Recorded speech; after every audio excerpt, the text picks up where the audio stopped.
ತುಂಬ ಜನ ಟಿ ವಿನಲ್ಲಿ ಸಿನಿಮಾದಲ್ಲಿ ಸತತವಾಗಿ ನಟನಾದವರು ತುಂಬ ಜನ ಮಾಡ್ತಾಯಿದ್ದಾರೆ, ನನಗೆ ಗೊತ್ತಿದೆ.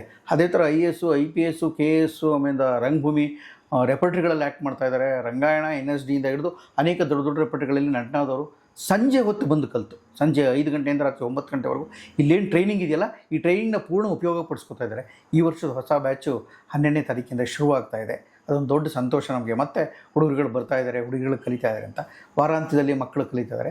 ಮೈಸೂರು ಅನ್ನುವ ಒಂದು ಸಾಂಸ್ಕೃತಿಕ ರಾಜಧಾನಿಯಲ್ಲಿ ಅತ್ಯಂತ ಅರ್ಥಪೂರ್ಣವಾದಂಥ ಸಾಂಸ್ಕೃತಿಕ ಕೇಂದ್ರವೊಂದನ್ನು ನಟನವೊಂದನ್ನು ಕಟ್ಟಿಕೊಂಡು ಸಂತೋಷವಾಗಿ ಎಳೆ ತಲೆಮಾರಿನ ಜೊತೆ ಇದ್ದೀವಿ ಅನ್ನೋದೇ ನಮಗೆಲ್ಲ ದೊಡ್ಡ ಸಂಭ್ರಮ. ಅದಕ್ಕೆ ಕಾರಣ ಆಗಿರೋದು ಏನು ಅಂತ ಕೇಳಿದ್ರೆ ಮತ್ತೆ ಒಂದೇ, ಈ ಭೂಮಿ ಮೇಲಿನ ಪ್ರೀತಿ, ಈ ಭಾಷೆ ಮೇಲಿನ ಪ್ರೀತಿ ಮತ್ತು ಎಲ್ಲರನ್ನೂ ಜೊತೆಗೆ ತೂಗಿಸ್ಕೊಂಡು ಹೋಗುವ ಒಂದು ಅದ್ಭುತವಾದಂಥ ಏನೋ ಒಂದು ಚಂದದ ತೋಟ ಅಂತ ಹೇಳ್ತೀನಿ. ಇಲ್ಲಿ ತುಂಬ ಒಳ್ಳೆಯ ಹೂಗಳು ಅರಳಿದೆ. ಈ ಚಂದದ ತೋಟದಲ್ಲಿ ನಾವೆಲ್ಲ ಅದರ ಸುವಾಸನೆಯನ್ನು ಆಗ್ರಹಿಸ್ತಾ, ಹಣ್ಣುಗಳನ್ನ ತಿಂತಾ, ಸಂಭ್ರಮದಿಂದ ನಲಿತಾ, ಯುದ್ಧ ನಿಲ್ಲಲಿ ಮತ್ತು ಬುದ್ಧ ಗೆಲ್ಲಲಿ ಅನ್ನೋ ಆಶಯದಿಂದಲೇ ನಾವೆಲ್ಲ ಸಾಕ್ತಾಯಿದ್ವಿ. ಇಷ್ಟು ಸಂಭ್ರಮ, ಇಷ್ಟು ಸಂತೋಷ ಎಲ್ಲ ಇದ್ದರೂ ಎಲ್ಲೋ ತುಂಬ ಯಾವುದೋ ದೇಶದಲ್ಲಿ ಭೂಕಂಪ ಆಯಿತು, ಲಕ್ಷಾಂತರ ಜನ ಸತ್ತೋಗ್ಬಿಟ್ರು ಅಂದಾಗ, ಎಲ್ಲೋ ಯುದ್ಧ ಆಯಿತು ಅಂದಾಗ ನೋವು ಆಗುತ್ತೆ. ಆ ನೋವಿಗೆ ನಾವು ನಮ್ಮ ಕೃತಿಗಳ ಮೂಲಕನೇ ಉತ್ತರನ ಕೊಡುವಂಥ ಪ್ರಯತ್ನ ಮಾಡ್ತಾಯಿದ್ದೀವಿ. ನಮ್ಮ ನಡವಳಿಕೆ ಮೂಲಕನೇ ಉತ್ತರ ಕೊಡುವಂಥ ಪ್ರಯತ್ನ ಮಾಡೋದನ್ನ ಯುವತಿಯರಿಗೆ, ಮಕ್ಕಳಿಗೆ ಸಂವೇದನೆಯನ್ನು ಪುಸ್ತಕದ ಮೂಲಕ ಮತ್ತು ಹೊರ ಜಗತ್ತಿನ ಜ್ಞಾನದ ಅನುಭವವನ್ನು ಯಾರು ಒಂದೊಂದು ತುತ್ತು ಬುತ್ತಿಯನ್ನು ಕಟ್ಟಿಕೊಟ್ಟೋದನ್ನು ತಿನ್ನಿಸೋದ್ರ ಮೂಲಕ ಹೇಳೋ ಪ್ರಯತ್ನ ಮಾಡ್ತಾಯಿದ್ವಿ. ಇದು ನಟನ, ಇದು ನಾನು ಅಷ್ಟೇ. ನಿಮ್ಮ ಹೊಸ ಪ್ರಾಜೆಕ್ಟ್ ಇವಾಗ ಒಂದು ಖುಷಿ, ಇದು ಆಸೆ ಮಾಡ್ತಾಯಿದ್ರಿ ಸರಿ? ಹೌದು. ಬೇರೆ ಆಸೆ ಈಗಾಗಲೇ 910 ಆಯಿತು. ಮುಂದಿನ ದಿವಸಗಳಲ್ಲಿ ಆಸೆ 1000 ಆಗುತ್ತೆ, ಇನ್ನೂ ಮುಂದಕ್ಕೆ ಹೋಗ್ಬೋದು. ಆಸೆ ತುಂಬ ದೊಡ್ಡ ಹೆಸರನ್ನು, ಪ್ರೀತಿನ ಮತ್ತು ನನಗೆ ಬದುಕೋದಕ್ಕೆ ಕೂಡ ನನಗೆ ಬೇಕಾದಂಥ ಫುಡ್ಡನ್ನು ಕೊಟ್ಟಂಥ, ನನಗೆ ಫ್ಯೂಯಲ್ ಕೊಟ್ಟಂಥ ಪ್ರಾಜೆಕ್ಟು ಆಸೆ. ಅದು ಸಂತೋಷ ಕೊಟ್ಟಿದೆ. ಇದ್ರ ಜೊತೇಲಿ ಇನ್ನೊಂದು ನೆನಪಾದಳು ಶಾಕುಂತಲೆ ಅಂತ ಒಂದು ಒಳ್ಳೆ ಟೈಟ್ಲ್ ಪಿಕ್ಚರು, ಅದು ಮಾಡಿದ್ದೀನಿ. ಆಮೇಲೆ ಇದಲ್ಲದೆ ಇನ್ನೊಂದು ಯಾವುದೋ RGB ಅಂತ ಒಂದು ಪಿಕ್ಚರ್ ಏನೋ ಮಾಡಿದ್ದೀನಿ. ಮತ್ತು ಇನ್ನೊಂದು ಪಿಕ್ಚರ್ ಬರ್ತಾಯಿದೆ ಲವ್ ಸೀಸನ್ ಅಂತ. ಅದು ನಟನದ ಹುಡುಗ ಹುಡುಗಿ ಇಲ್ಲಿ ಬಂದು ಓದಿ ಕಲ್ತ್ಕೊಂಡು ಹೋಗಿ ಅವರೊಂದು ಪಿಕ್ಚರ್ ಮಾಡಿದ್ದಾರೆ. ಅದರಲ್ಲೊಂದು ಪಾತ್ರ ಮಾಡಿದ್ದೀನಿ. ಅವರು ಮುಖ್ಯವಾದ ಪಾತ್ರ ಅಂತ ಹೇಳ್ತಾರೆ, ನನಗೆ ಒಂದು ಓಕೆ ಪಾತ್ರ ಅಂತ ಮಾಡೀನಿ. ಖುಷಿ ಆಗ್ಬೋದು. ಅಮೇರಿಕಾ ನಾಗತಿಹಳ್ಳಿ ಚಂದ್ರಶೇಖರ್ ಅವರು ಈಚೆಗೆ ಮಾಡಿದಂಥ ಒಂದು ಅದ್ಭುತವಾದ ಚಿತ್ರ, ಬಹಳ ಚೆನ್ನಾಗಿದೆ ಚಿತ್ರ. ಆ ಚಿತ್ರದಲ್ಲಿ ಹೀರೋಯಿನ್ ತಂದೆಯ ಪಾತ್ರವನ್ನು ಮಾಡಿದ್ದೀನಿ. ಸಾನ್ವಿ ಶ್ರೀವಾತ್ಸವ್ ಅವರ ಫಾದರ್ ರೋಲ್ ಮಾಡಿದ್ದೀನಿ. ಮಾನಸಿ ಸುಧೀರ್ ಅವರು ನನ್ನ ಹೆಂಡತಿಯಾಗಿ ಅಭಿನಯಿಸಿದ್ದಾರೆ. ಸ್ವಲ್ಪ ಬೇರೆ ಥರ ಇದೆ ಕಥೆ, ವಿಶೇಷವಾಗಿದೆ ಅಂತ ನನಗೂ ಅನ್ನಿಸ್ತು. ಹಾಡುಗಳು ತುಂಬ ಚೆನ್ನಾಗಿದೆ, ಕಥೆಯ ಹಂದರ ಚೆನ್ನಾಗಿದೆ, ಎಲ್ಲರೂ ಅಭಿನಯಿಸಿ ಚೆನ್ನಾಗಿ ಮಾಡಿದ್ದಾರೆ. ಮತ್ತು ಸಂವೇದನೆಯಿಂದ ಕೂಡಿ ಚಿತ್ರ ಅದು ಗೆಲ್ಲಬೇಕು ಅಂತ ನನ್ನದೊಂದು ಆಸೆ. ಅದನ್ನು ಗೆಲ್ಲಿಸ್ಬೇಕಾದವರು ಜನ ಅಷ್ಟೇ. ಬೇರೆ ಕಲಾವಿದರು ಯಾರಿದ್ದಾರೆ ಅದರಲ್ಲಿ? ಪೃಥ್ವಿ ಅಂಬಾರ್ ಹೀರೋ, ಸಾನ್ವಿ ಶ್ರೀವಾತ್ಸವ್ ಹೀರೋ, ಮತ್ತು ನಮ್ಮ ನಿರೂಪ್ ಭಂಡಾರಿ ಅವರು ಆ್ಯಕ್ಟ್ ಮಾಡಿದ್ದಾರೆ. ಶೂಟಿಂಗ್ ಕಂಪ್ಲೀಟ್ ಆಗಿದೆ? ಶೂಟಿಂಗ್ ಕಂಪ್ಲೀಟ್ ಆಗಿದೆ. ನಾಟಕಗಳ ಬಗ್ಗೆ ಒಂದು ನಮ್ಮಲ್ಲಿ ನಟನಾದಲ್ಲಿ ಮೇಘ ಸಮೀರ್ ಅಂತ ಕುಂದಾಪುರದ ಒಬ್ಬ ಹುಡುಗ ಇದ್ದಾನೆ. ಆತನೇ ಪ್ರಿನ್ಸಿಪಾಲು. ಥಿಯೇಟ್ರಲ್ಲಿ MA ಮಾಡಿದ್ದಾನೆ, ನೆಟ್ ಪಾಸ್ ಮಾಡ್ಕೊಂಡಿದ್ದಾನೆ. ಆಮೇಲೆ ಅವನಿಗೆ ಯಕ್ಷಗಾನ ಗೊತ್ತು, ಚಂಡೆ ಬಾರಿಸ್ತಾನೆ, ಅವ್ನು ತಬಲ ಬಾರಿಸ್ತಾನೆ, ಮೃದಂಗ ಬಾರಿಸ್ತಾನೆ, ಎಲ್ಲ ಸಕಲ ಕಲಾ ವಲ್ಲಭ ನನ್ನ ಪ್ರಕಾರ ಆತ.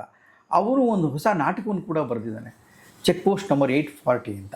ಈ ಚೆಕ್ ಪೋಸ್ಟ್ ನಂಬರ್ 840 ಬಹಳ ವಿಶೇಷವಾಗಿದೆ ನಾಟಕ. ಅದೊಂದು ಅದ್ಭುತವಾದ ಕೌತುಕಮಯವಾದಂಥ ಒಂದು ಪೊಲಿಟಿಕಲ್ ಥ್ರಿಲ್ಲರ್. ಅದು ಬಹಳ ಚೆನ್ನಾಗಿದೆ. ರಾಜಕೀಯ ವಿಡಂಬನೆ ಕೂಡ ಇದೆ ಅದರಲ್ಲಿ.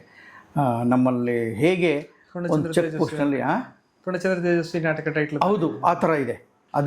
ಅದೇ ಥರ ಒಂದು ವಿಶಿಷ್ಟವಾದ ಮಜಾ ಇದೆ ಅದರಲ್ಲಿ. ಬೇರೆ ಬೇರೆ ಸ್ಪೆಷಲ್ ಪಾತ್ರಗಳೆಲ್ಲ ಇದೆ ಅದರಲ್ಲಿ. ಅದು ನಡೀತಾ ಇದೆ. ಅದರಲ್ಲಿ ನಮ್ಮ ನಟನದ ಅತ್ಯಂತ ಸುಪ್ರಸಿದ್ಧವಾದಂಥ ನಟರು, ಗಾಯಕರು ದಿಶಾ, ಮನೋಜ್ ಮತ್ತು ನಮ್ಮ ಚೇತನ್ ಸಿಂಗನವರು ಎಲ್ಲರೂ ಆ್ಯಕ್ಟ್ ಮಾಡ್ತಾಯಿದ್ದಾರೆ. ಒಳ್ಳೊಳ್ಳೆ ನಟರುಗಳು ಇದ್ದಾರೆ ಅದರಲ್ಲಿ, ಭಾಳ ಅದ್ಭುತವಾದಂಥ ನಟರು. ಸಂಗೀತ ಎಲ್ಲ ಚೆನ್ನಾಗಿದೆ, ಕಥೆ ಡೈಲಾಗ್ ಎಲ್ಲ ಚೆನ್ನಾಗಿದೆ. ಅದು 12ನೇ ತಾರೀಕು ಶೋ ಇದೆ, ಜುಲೈ 12ಕ್ಕೆ ಶೋ ಇದೆ. 13ಕ್ಕೆ ಜುಲೈ 12ರಂದೇ ನಮ್ಮದು ಈ ವರ್ಷದ ಹೊಸ ಬ್ಯಾಚ್ ಶುರುವಾಗ್ತಾ ಇದೆ. ಅವತ್ತೇ KV ಸುಬ್ಬಣ್ಣ, ನಮ್ಮದು ಸುಬ್ಬಣ್ಣ ಸ್ಮರಣೆ ಅಂತ ಪ್ರತಿ ವರ್ಷವೂ ನಮ್ಮ ಗುರುಗಳು KV ಸುಬ್ಬಣ್ಣವ್ರು, ನನಗೆ ಅವ್ರ ಹೆಸರಲ್ಲಿ ಒಂದು ಕಾರ್ಯಕ್ರಮ ಮಾಡ್ತೀವಿ ನಾವು ಪ್ರತಿ ಸರಿನೂ. ಈ ಸರಿನೂ ಅದು ಮಾಡ್ತಾಯಿದ್ದೀವಿ. ಆವತ್ತು ಶುರುವಾಗ್ತಾಯಿದೆ. 2ನೇ ದಿವಸ 13ನೇ ತಾರೀಕು ಸುಬ್ಬಣ್ಣವ್ರ ಬಗ್ಗೆ ಮಾತಾಡೋಕ್ಕೆ ನಮ್ಮ ಸಾಗರದಿಂದ ಭಾಳ ಅದ್ಭುತವಾದಂಥ ಲೆಕ್ಚರ್ ಬರ್ತಾಯಿದ್ದಾರೆ. ಚಿಪ್ಪಳಿ ಅಂತಂದ್ಬಿಟ್ಟು ಆತ. ಇನ್ನೊಬ್ಬರು ಅವರಲ್ಲದೆ ನಮ್ಮ ಇವರು ಜಯತೀರ್ಥ ಅವರು ಮಾನಸಿಕ ಆರೋಗ್ಯ ಮತ್ತು ಸಮತೋಲನ ಮತ್ತು ರಂಗಭೂಮಿ ಇದರ ಕುರಿತಾಗಿ ನಮ್ಮ ಡೈರೆಕ್ಟರ್ ಜಯತೀರ್ಥ ಅವರು ಒಂದು ಸೆಷನ್ ಮಾತಾಡ್ತಾ ಇದ್ದಾರೆ. ಅವತ್ತು ರಂಗಗೀತೆಗಳ ಕಾರ್ಯಕ್ರಮ ಇದೆ. ಮಾರನೇ ದಿವಸ ನಮ್ಮ ನಟನಕ್ಕೆ ಒಂದು ಪ್ರತಿಷ್ಠಿತವಾದ ಒಂದು ದೊಡ್ಡ ಹೆಮ್ಮೆಯ ದಿನ ಜುಲೈ 14. ಒಂದು ಈ ರಂಗಮಂದಿರ ಹೊಸ ರಂಗಮಂದಿರ ಸ್ಥಾಪನೆ ಆದ ಗಳಿಗೆಯ ದಿನಗಳು. ಎರಡನೇದು ಅವತ್ತು ನನ್ನ ಹುಟ್ಟಿದ ಜುಲೈ 14. ಅವತ್ತು ನಾನು ಡೈರೆಕ್ಟ್ ಮಾಡಿದಂಥ ಚೌರ ಚರಣದಾಸ ಅನ್ನುವ ನಟನದ ಅತ್ಯಂತ ಜನಪ್ರಿಯ ಪ್ರಯೋಗ, ಒಂದು ಭಾಳ ಅದ್ಭುತವಾದ ನಾಟಕ. ಆ ನಾಟಕ 300ನೇ ಪ್ರದರ್ಶನ ಆಗ್ತಾಯಿದೆ ಇವತ್ತು, 300ನೇ ಪ್ರಯೋಗ. ಗೆಳೆಯರು ಎಲ್ಲ ಬರ್ತಾರೆ, ಶುಭ ಹಾರೈಸಿಕೆ ಪ್ರೀತಿಯಿಂದ. ನಾಟಕ ನೋಡಿದವರು ನೋಡದೇ ಇದ್ದು ಎಲ್ಲರೂ ಇರ್ತಾರೆ. ಅವತ್ತು ನೀವು ಬನ್ನಿ ನಟನಕ್ಕೆ ಅಂತ ನಾನು ನಿಮ್ಮಲ್ಲಿ ಮನವಿ ಮಾಡ್ತೀನಿ. ಈ 3 ದಿವಸಗಳಲ್ಲಿ 1 ದಿವಸನಾದ್ರು ಬಂದರೆ ಸಂತೋಷ, 3 ದಿವಸ ಬಂದರೆ ಇನ್ನೂ ಸಂತೋಷ. ಮೈಸೂರಿನ ನಮ್ಮ ಜೊತೆ ಇದ್ದರೆ ನಮಗೊಂದು ದೊಡ್ಡ ರಂಗಭೂಮಿಯನ್ನು ನೀವು ಮತ್ತಷ್ಟು ಎತ್ತರಕ್ಕೆ ತಗೊಂಡು ಹೋಗೋಕ್ಕೆ ಒಂದು ಬೆಂಬಲ ಕೊಟ್ಟಂಗಾಗುತ್ತೆ ಅಂತ ಅಷ್ಟೇ. Thank you sir. ಹಾಯ್, ನಾನು ಶಿವರಾಜ್ ಕುಮಾರ್. ಪಾಸಿಟಿವ್ ಪಿಕ್ಚರ್ ನೋಡಿ, ಎಂಜಾಯ್ ಮಾಡಿ, ಸಬ್ಸ್ಕ್ರೈಬ್ ಮಾಡಿ. Hi, ನಾನು Shanvi Srivastav. Please like, subscribe and share positive picture. Cinema ಮತ್ತು ಕಿರುತೆರೆ ಸುದ್ದಿಗಾಗಿ ಪಾಸಿಟಿವ್ ಪಿಕ್ಚರ್ ನೋಡಿ. All the best. ಪಾಸಿಟಿವ್ ಪಿಕ್ಚರ್ನ ಸಬ್ಸ್ಕ್ರೈಬ್ ಮಾಡಿ, ಬೆಲ್ ಬಟನ್ ಒತ್ತಿ. ಹಾಯ್, ಎಲ್ಲರಿಗೂ ನಮಸ್ಕಾರ. ನಾನು ನಿಮ್ಮ ಹರಿಪ್ರಿಯ. ಪಾಸಿಟಿವ್ ಪಿಕ್ಚರ್ ಅಂತ ಯೂಟ್ಯೂಬ್ ಚಾನಲ್ ಸಬ್ಸ್ಕ್ರೈಬ್ ಮಾಡಿ, ಕೆಳಗಡೆ ಬೆಲ್ ಬಟನ್ನ ಪ್ರೆಸ್ ಮಾಡಿ. ನಮ್ಮ ಸ್ಯಾಂಡಲ್ವುಡ್ನ ಎಲ್ಲ ಇನ್ಫಾರ್ಮೇಷನ್ನು ಇದರಲ್ಲಿ ಸಿಗುತ್ತೆ. Please to subscribe. ಪಾಸಿಟಿವ್ ಪಿಕ್ಚರ್ನ ನೋಡಿ, ಸಬ್ಸ್ಕ್ರೈಬ್ ಮಾಡಿ, ಬೆಲ್ ಐಕನ್ನ ಪ್ರೆಸ್ ಮಾಡಿ. ಡಿಜಿಟಲ್ ಬರೋಕ್ಕೆ ಮುಂಚೆ ಎಲ್ಲ ಸಿನಿಮಾನೂ ಈ ನೆಗೆಟಿವಲ್ಲಿ ಆಗ್ತಾಯಿತ್ತು. ಸಿನಿಮಾ ಅಂದ್ರೇ ನೆಗೆಟಿವ್ ಅನ್ನೋ ಕಾಲ ಇತ್ತು. ಈಗ ಕಾಲ ಬದಲಾಗಿದೆ, ನೆಗೆಟಿವಿಂದ ಡಿಜಿಟಲ್ ಆಗಿದೆ, ನೆಗೆಟಿವ್ ನ್ಯೂಸಿಂದ ಪಾಸಿಟಿವ್ ನ್ಯೂಸ್ಗೆ ಬದಲಾಗಿದೆ. ಅದೇ ಪಾಸಿಟಿವ್ ಪಿಕ್ಚರ್ ಯೂಟ್ಯೂಬ್ ಚಾನಲ್.